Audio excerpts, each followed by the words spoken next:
we are focused on addressing both the acute factors and the root causes of migration. The root causes of migration. Dealing with root causes? You can't say you care about the border without caring about the root causes. Dealing with the root causes of migration. We better care about the root causes. The root causes. Well, in case you needed a reminder, our vice president there repeating a similar phrase over and over again. This is a trend we've seen for the VP. Yeah, many reasons here for American voters being concerned or voicing their concerns about four more years of a Biden-Harris presidency. Adding to those worries is this: a new book out that has the pair. The pair are hitting the 2024 campaign trail. Charlie Spiering is the author of it. Amateur Hour. It's on your screen. Kamala Harris in the White House. Amateur Hour. Kamala Harris in the White House. Charlie, thank you for coming on. We appreciate that. There's a lot of buzz around this book.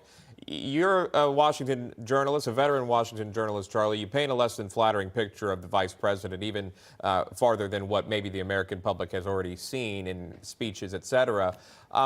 You also go in the book and say this: Biden didn't want his VP choice in the first place as Kamala Harris, preferring Michigan Governor Gretchen Whitmer over Harris as a running mate. Can you talk to me about that? Yeah, Sean. Biden was he wanted to pick Whitmer. He liked her style. He liked her style of retail politics. She was really good in Michigan, he thought. And she campaigned on things like fix the damn roads. He really liked that, really thought she had a lot of populist appeal.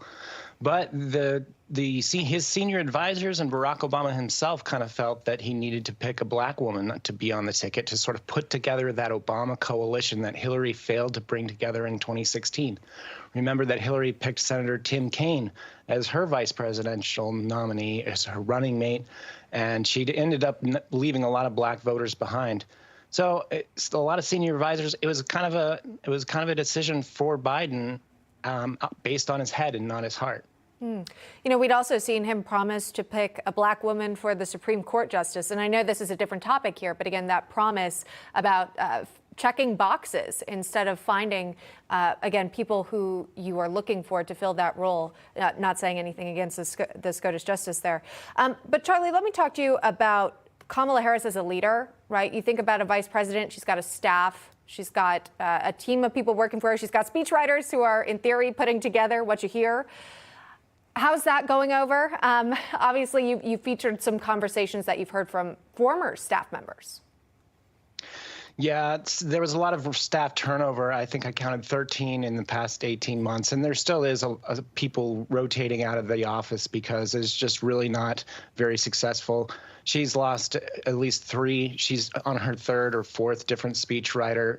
The speechwriter's office is really struggling as she continues to go out on the trail, doing interviews where she stumbles and finds herself in these kind of word salad things. Whenever she's without a script in a free-flowing event, that's what she has. What a lot of people are calling word salads, and what it is just her relying on a lot of dependent clauses and not being very confident when she's talking about the issues. Was there a time in this book, can you talk to us about this, where someone said that worked on her campaign, remember back in back in 2020 for the Democratic nomination, Kamala Harris was taking on Biden, and they went toe-to-toe with jabs against each other on the debate stage. Was there ever a time in this book it references that this woman should never be president? Well, her campaign spectacularly ended in disaster. She had to end it before she even made it to Iowa. And look, after the attack she made on the Biden family, they never really forgave her for that. And so she was certainly not on the top of their lists, and especially from Jill Biden. She's always said that it was fine for her to forgive, but she would never forget. And that's the kind of attitude she brought to Kamala. And that's why they're not really getting along well together today. And in the first 3 years of the Biden administration. Either way, President Biden is sticking with her for his reelection campaign.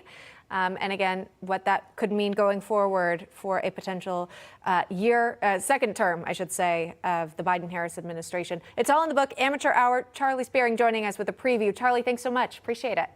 Thanks, Sean and Emma. Thanks for having me on. You got it.